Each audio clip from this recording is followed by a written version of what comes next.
Okay, so I've just got to fit plasterboard fitting. So these are, I don't know what the actual term of them are, I call them curly whirlies. You just hammer them in and then screw them to home.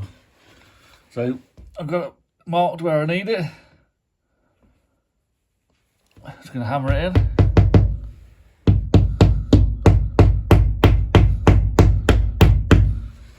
And then you screw it in the rest of the way.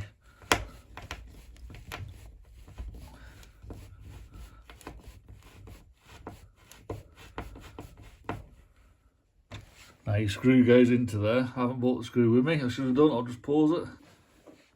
So I've got the screw here. That just screws into there now. And you get a very good solid fitting. They're the ones I always use anyway.